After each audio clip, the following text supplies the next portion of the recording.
ദയയുള്ള മാതാവേ, നിൻ സങ്കേതം തേടി വരുന്നു ഞങ്ങൾ.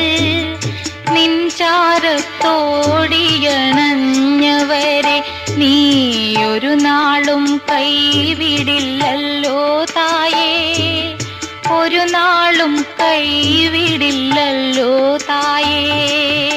എത്രയും ദയ